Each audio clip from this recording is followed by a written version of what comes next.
they were like, okay, if we start a breeding facility, we can breed and release animals into populations that are struggling. We can also breed animals among zoos and train messing with his ladies. Look at this. And so he's like, no, I'm having none of this. Do you see this? He's got to go tell those teenage boys what's up. So you said he's being challenged right now. He's been being challenged. So, I have watched. Oh, yeah, they're going after Shawnee. So did you see that smaller one? That's Mananasi. He's trying to mount her right now. Uh-oh. That is our old lady grandma. Oh, Jesus. For some, Dude. she's got something going on though. She's one of those like cougar ladies. You know what I mean? Like She's a hottie. Yeah, she's a super hottie. She's had 10 babies, you guys, and she's in her late 20s. And the boys are like all about her. I don't know what it is about Shawnee, but they're like all over it. So see, Habari came in to be like, you need to stay away from my lady. Did you see him? And look at Mananasi being like, make me. So watch what happens. Wow. So Look, he's so big. Look. He's like, oh, come on, baby. Just let me. he's young too. You're in. Oh. Oh my. I know. Exactly. I don't know. I don't know what it is about her. They're all just like in love with her. Well, Somewhere else too, because he is related to some of the females here. And so we want them to be able to breed freely and openly without us having to separate them out and stuff like that. This, by the way, is my favorite giraffe. This is Yamakani. She's a little bit of a troublemaker. You guys will find that it's a trend. That all dogs that are troublemakers are my favorite. So, Yami. By the way, do you guys see the A on her chest? Obviously, I'm her favorite too. oh yeah. Sorry, sweetie. I already fed Habari everything. She's so mean. I know. Okay. So everybody must be on one side of Habari, though. Okay. So his head can never be between two human heads. That's the biggest rule there. Okay. Okay. All right. You ready? Do you want to be the feeder? I think you have more joy than anyone else. Yeah. And if you guys wanted to, you could split up your leaves and change the feeder. Just the feeder always has to be the person next to Habari. Oh, yeah, no, that's all. yeah. So that's up to you guys. Go for it. So we'll do this. Okay, so go ahead and back it up. You immediately feed. I will take this. You're doing great. Perfect. So how much will he eat a day? He can eat up to 75 pounds of leaves a day. Oh, wow. So mammals in general, because we have to keep a core temperature, mammals will eat somewhere between 4 and 8% of their. So it's pretty crazy. They also remind me, you know, especially with the way that they kind of live out in Africa, that they're doing really great right now, but literally one move from us could decimate them. If we built a housing development in the middle of where they migrate, overnight their populations would decrease.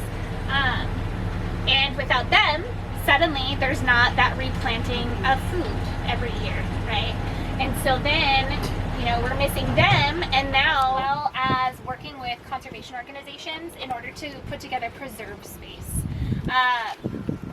Does anybody know why they're poached, by the way? I think That's their horns are magic or something. Yeah, it depends on what culture you're talking about, but there's different cultures that believe different things about rhino horn, and they believe that it has medicinal. So, by the way, a group of rhinos is called a crash. It's a crash of rhinos. And so we reached out to the zoo and we were like, hey, we'd like to complete our crash. Is there any way you can send us a male? And they were like, sure, absolutely. So they sent him up here. And then as soon as he got here, they started breeding. And everyone lost their minds, right? So everybody's losing it. And they're like, oh my gosh, how'd you guys do that? What'd you do? What'd you do different? And we had to be honest with everyone. And we were like, we have no idea. Like, ugh, we don't know what just happened. So they started looking into it from a scientific standpoint.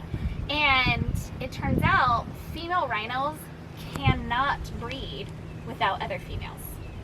And so to kind of like back that up just a little bit, female rhinos are pregnant for 1.5 years. Okay, it's a long time. It's a lot of energy. And when they have their calf, the calf is susceptible to predation from lions. Right? Mom can fight one lion by herself. She can take him. She's a big lady. She's 4,000 to 5,000 pounds, right? But she can't take on a pride of lions or a group of lions by herself. And so she needs anti-rhinos to help protect her baby. And so because of this, nature has put a fail-safe in that a female rhino cannot ovulate unless there are other females present. She has to have those other females' hormones for her to even ovulate and breed. And so nature's put this fail-safe in to ensure the best survival or chance of survival for those calves, which is pretty cool. Since the first baby rhino was born here, we have now had 97 southern white rhinos born here. It's like compressed hair. So this is a really good visual of how Oh my goodness. keratin looks and how their horn is made of keratin. Do you guys see that? Is everybody able to see that? Oh. Right. I'm sorry, I don't have anything to feed you. I have one apple. Oh, I have two. Here. One for each. I got two, and that's it. I'm sorry. Here. So you guys, did everyone get a chance to see how much that looks like hair? That's all I got. I'm sorry. I had just those two. How long will it take for the babies to get fully grown? It's gonna depend. Yeah. So at this stage in their life, they can gain up to 100 pounds a month. Wow. So this species, they're born at like 60, 80 pounds, something in that range. And you can see at a year old how large he is. Yeah. So he's probably, what would you say, Joe? Over 1,000 pounds, 1,300 pounds, somewhere in there? Wow. Look at that. I want you guys to notice how quiet it is when they run. That's a 5,000 pound animal running, and did you notice how quiet it was? Quieter than I run. So, yeah, he's a sweet boy. Okay, so we are all going to get the opportunity to touch and feed Bo. But what I'm going to have you do after you see me feed him and how to do it, have all of you move to the other side of the thing. So he'll rub it on rocks, walls. Really? And so That's it. Flatter. yeah, he just prefers it flat. So once he feels a little bit, he'll go and he'll rub it on